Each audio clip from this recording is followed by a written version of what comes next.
different colors are for Wednesday and on Thursday and Friday and Yo, what's up, world? Welcome back to my YouTube channel, Kirara Comedy. I'm Kirara Sen, aka Pink Unicorn, comedian from Tokyo, Japan. I used to be depressed in the hikikomori, studied abroad at HBCU, historically black colleges and universities, and I am Japanese woman. On this channel, I'm sharing my voice on mental health, diversity, and feminism. Today, I'm gonna watch and react to a stand-up comedy of Bill Burr, Black Friends, Clothes, and Harlem. But before that, don't forget to subscribe this channel, and if you like this video, don't forget like and share. Also, now I'm hosting my own show, Japanese Whiskey World, on Decanta TV. I'm very working hard on this show. Yeah, drinking whiskey. I'm a workaholic. All right, now you're my unicorn. Let's go. Actually, I got a couple of friends of African persuasion, and I gotta get rid of them, man. I gotta admit to you. I'm finding I'm spending too much money on clothes hanging out with them, because I gotta like fucking try to keep up with their wardrobe. It's like every time they go out, they got all brand new shit on. All brand new shit. So when I show up with my white version of brand new, which is, I ironed the shit, right? I ironed it, right? It's new. They just start trashing me. I can't keep up with them, man. They got like fucking 58 pairs of sneakers. Ever notice that shit? Like every color fucking Timberland? And I don't give a shit what fucked up color their shirt is. They got a pair of shoes to match it and a hat. And in the hip-hop, fashion was so big in fashion history, right? They changed, they dominated everything. And it's also very impressive that their clothes are always new, no matter how many times they already wore it before. They always keep the price tag on their hat. When I was a very big styler, it was really trend. I feel so much respect to fashion. It's like a rule or something. They're the worst. Even when you wear some new shit, there's like some sort of rule that you gotta like space out the amount of time within which like that you wear it. Because God forbid you wear the same shirt within a 10-day period, one of them's gonna notice. All of a sudden just look at you funny like, this motherfucker's got the same shit he had on last Tuesday. And then the whole crowd's like, oh shit! Then everybody just starts making fun of your fucking clothes. First they do the math, like, what was that, 5 days ago? 5 days? This motherfucker got 5 shirts! He got 5 shirts! And they start breaking it down. Yo, his first shirt be saying Monday, next shit be saying Tuesday. Yo, on the weekend, he ain't be wearing no shirts! Wow, it's so true. They're really sensitive to fashion, and especially black girls to change their weaves at least 2 or 3 times a week. Honestly, it's true that Westerners take time to distinguish Asians, like Japanese, Korean, and Chinese, and the same thing happened to me. At first, their fashion or hairstyle were very important information for me to distinguish who they were. But once they changed their weaves, they look totally different. Not only African American, but African people wear amazing clothes and the hairstyle. Their fashion is amazing. This punchline also reminded me of my favorite song from 90s and the early 2000s, Craig David. I put on Gucci shirt on Monday, take a Supreme on Tuesday, different colors are for Wednesday, and on Thursday and Friday and Saturday, Daishiki on Sunday.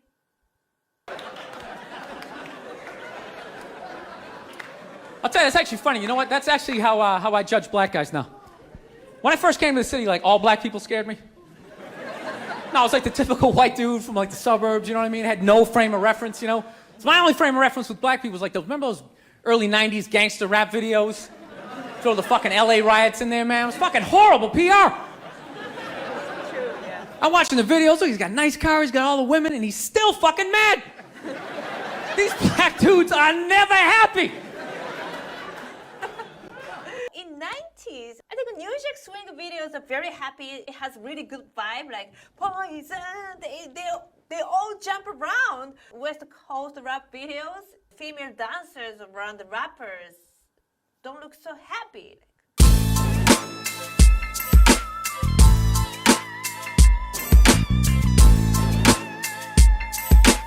It's so true, but honestly, before going to the States for the first time, all the information I had about black people were music videos. I totally understand what he's talking about.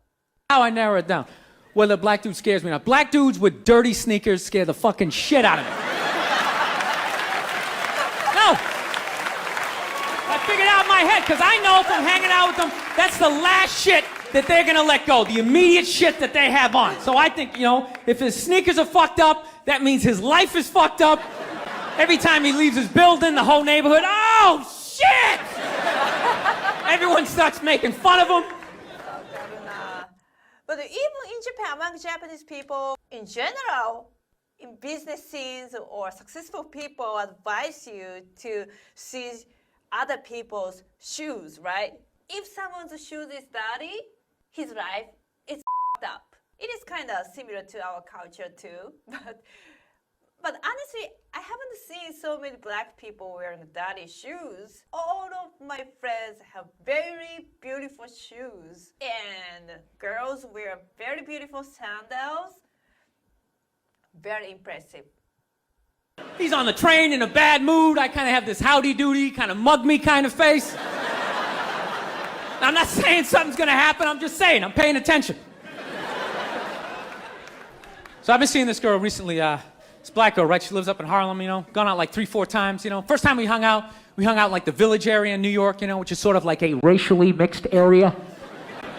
So shit was cool, you know what I mean? Second time we hung out was more like Midtown, you know. Then the third time, she called me at like 3:30 in the morning, and she wanted me to come up to her apartment, right?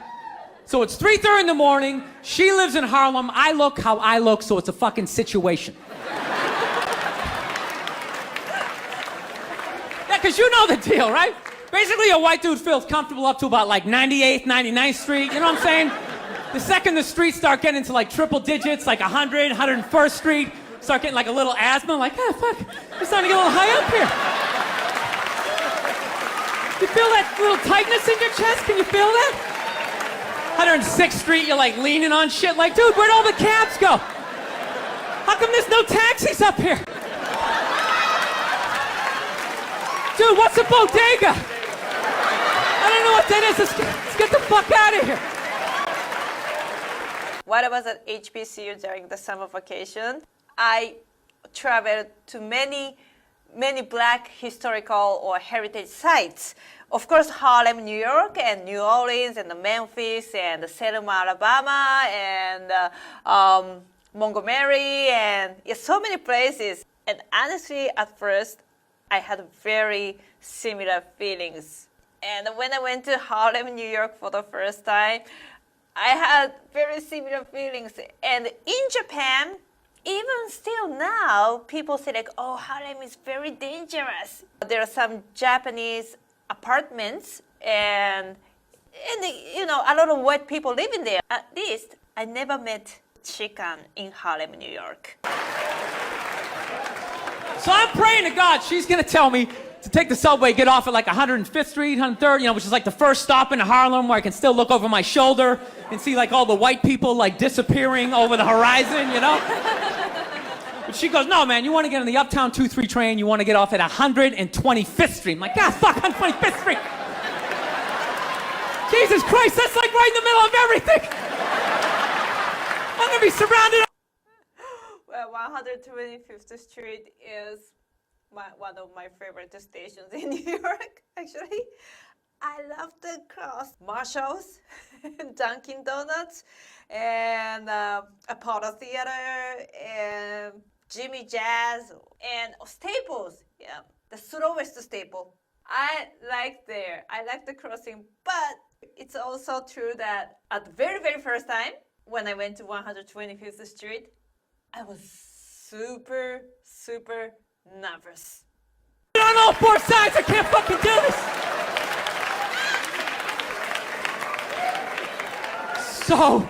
At this point, I'm really trying to hide like the bitchy tone that's starting to creep into my voice, you know?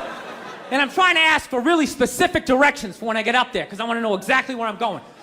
So she starts naming the streets I have to go down, and every other street up there is named after like a black leader, you know? She's like, make a left on Adam Clayton, take a right on Frederick Douglass. I'm like, ah, fuck Adam Clayton. Yo, dude, go on the internet, look up Adam Clayton. Did he kill a bunch of white people during the slave revolt? Dude, I ain't going up there till I know what Adam Clayton did. Fuck this shit. Every time I took picture of each girl saying bored, I was like, oh my god, these streets have the name of my favorite activists and legendary people. But historically, their names are very heavy, right? Yeah. And especially for white people, I can imagine how he felt. So at this point, I'm really having a battle with myself. Because I'm thinking I can't do this, right? I'm like, I can't do this, but my dick's going, no, come on, man, we can do this, all right? Just relax. Pull yourself together and get on the goddamn train, right? So as always, I listen to my dick. Oh yeah, I get on the train. By the time I get up there, it's like 5 or 4 in the morning, right? I'm staying on like Malcolm X and like Danny Glover or some shit, right? I don't even know where the hell I'm at. But I see the street I want to go up. I want to go up St. Nick. I can literally see her apartment building, but there's like 5 or 6 black dudes standing right on the corner, right where I want to walk by. So I'm like, fuck! Felt like I was on like some reality show at that point, like some sort of like white guy survivor. It was ridiculous. So I'm thinking, I gotta walk right by these guys, right? You know what's funny? I think that they were actually more surprised to see me than I was scared, you know? And I was really, really scared, you know, but I'm also really, really white, you know? Like shockingly Caucasian. You know what I mean? Like if you're not ready for me, I can like surprise you. No, especially if you live up there. You've probably seen a white person for hours, possibly days. So when I show up, it's almost like magical, like a leprechaun came out of nowhere, you know?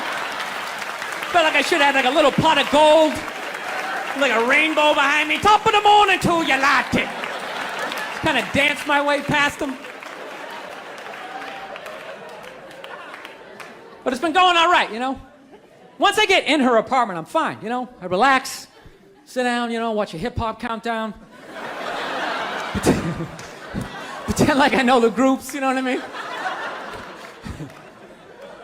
It's just getting there that's a fucking pain in the ass. But you know, I don't get mad at it, because I figure, you know, black dudes gotta go through the same shit though, right? When you go out to the suburbs, go fuck a white girl, right? Just that same awful feeling of just leaving your people behind, you know, just less and less of you as you're fucking driving out there. Probably start off lean and you're all fucking cool. 20 minutes in, you're driving like 10 and 2, the radio's off, like, dude, I don't like this shit. I don't like this shit at all. There's too much grass, I don't see any rims. This is fucked up. None of the windows are tinted. I can clearly see white people in every car. This is fucked up. Listen, you guys were awesome. Thank you so much for coming out. God bless you. Thank you very much. Wow, he's talking about the true love. Wow, the love pushes boundaries. It's amazing set, and he's very honest. That's what I really loved about him.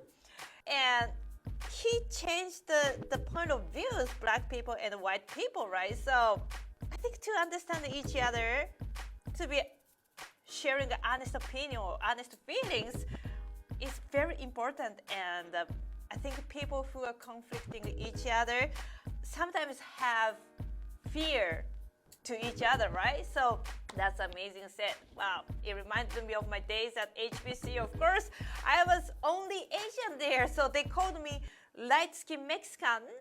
Once I jumped into HBCU, the stereotypes I had before, like the stereotypes I got from the rap videos, were totally blown away.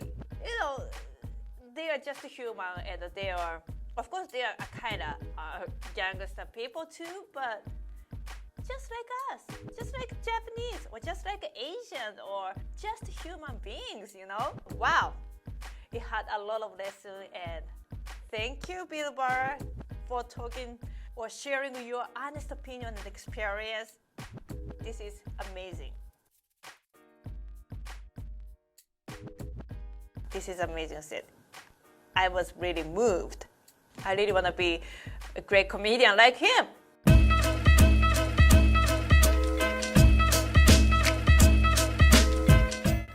Alright, my unicorns, thank you very much for sticking around and I hope you enjoyed it. So don't forget to like and share this video and please look forward to the next video. We have a great day, great night, and great life.